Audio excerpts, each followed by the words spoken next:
কখনো গন্তব্যে পৌঁছতে গেলে আবেগ, গুজব, হুজুক এই তিনটার মধ্যে নিজেকে জলাঞ্জলি দিব না। আমরা যখন বেশি আবেগী হয়ে যাই, গুজবের মধ্যে কান দেই, আমরা যখন হুজুকের মধ্যে পড়ে যাই, আমরা আমাদের গন্তব্য থেকে দূরে চলে যাই। এজন্য রাসূল করিম সাল্লাল্লাহু আলাইহি ওয়াসাল্লাম বেলাল রাদিয়াল্লাহু তাআলাকে বলেছিল, বেলাল তুমি হাঁটো আরবের মধ্যে, কিন্তু আমি শুনতে পারি তোমার আওয়াজ জান্নাতের মধ্যে। এজন্য প্রিয় হাজরিন, আমাদেরকে আল্লাহ রাব্বুল আলামিনের খুশির জন্য নিজেকে পরিবর্তন করতে হবে। সব কাজ একমাত্র আল্লাহ সুবহানাহু ওয়া তাআলার সন্তুষ্টি অর্জনের জন্য হবে। আমি যদি আল্লাহর খুশির জন্য নিজেকে পরিবর্তন করতে পারি, আমি দুনিয়া আখেরাতে পুরস্কৃত হব। হযরতে আসিয়া আলাইহিস সালাতু ওয়াস সালাম ছিলেন ফেরাউনের ঘরে, কিন্তু ফেরাউনের ঘরের থেকেও আল্লাহ রাব্বুল আলামিনের খুশির জন্য নিজেকে পরিবর্তন করেছিলেন। আমরা যদি হযরতে নূহ আলাইহিস সালাতু ওয়াস সালামের সন্তান কেনান এবং স্ত্রীর দিকে তাকাই, তাহলে দেখতে পাই যে ছিলেন নবীর ঘরে, কিন্তু নিজেকে পরিবর্তন করতে পারে নাই। আমরা আসহাবে কাহাফের যুবকদের দিকে তাকাতে পারি। আমরা রাসূল করিম সাল্লাল্লাহু আলাইহি ওয়াসাল্লামের জলিল কদর সাহাবী হযরতে বেলাল, হযরতে খাব্বাব, হযরতে খুবাইব, হযরতে আম্মার, হযরতে ইয়াসের, হযরতে জুলাইবিব, হযরতে মুসাব ইবনে উমাইর রিদওয়ানুল্লাহি তাআলা আলাইহিম আজমাইন সাহাবায়ে কেরামদের দিকে তাকালেও আমরা দেখতে পারি যে কারো হয়তোবা বংশ ছিল না, কিন্তু আল্লাহ রাব্বুল আলামিনের খুশির জন্য নিজেকে পরিবর্তন করেছে। যেজন্য রাসূল করিম সাল্লাল্লাহু আলাইহি ওয়াসাল্লাম বেলাল রাদিয়াল্লাহু তাআলাকে বলেছিল, বেলাল তুমি হাঁটো আরবের মধ্যে, কিন্তু আমি শুনতে পারি তোমার আওয়াজ জান্নাতের মধ্যে। এজন্য প্রিয় হাজরিন, আমাদেরকে আল্লাহ রাব্বুল আলামিনের খুশির জন্য নিজেকে পরিবর্তন করতে হবে। আল্লাহ রাব্বুল আলামিন বলছেন, ইয়া আইয়ুহাল্লাযীনা আমানু আলাইকুম আনফুসাকুম, তোমরা তোমাদের নিজেদেরকে নিয়ে চিন্তা করো।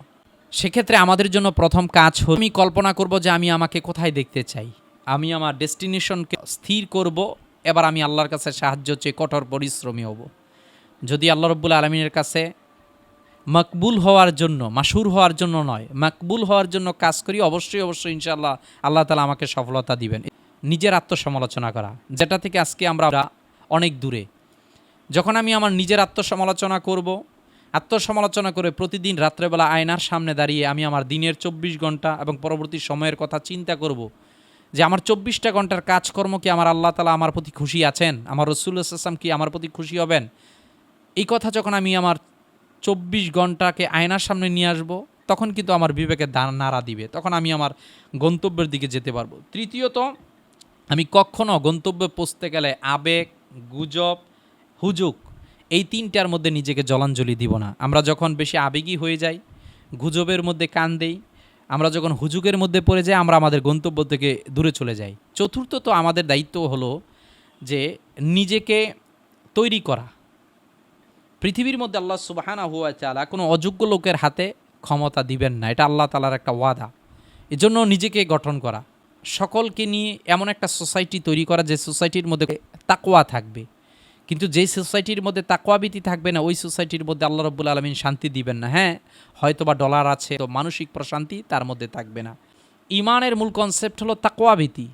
সাইয়েদনা ওমর ফারুক রাদিয়াল্লাহু তাআলার ঘটনা না বললেই নয়। তিনি একবার কোথাও সফরে যাচ্ছিলেন, সফরে যাওয়া অবস্থায় মরু প্রান্তরের মধ্যে ওনার খাদ্য সামানা শেষ হয়ে গেল।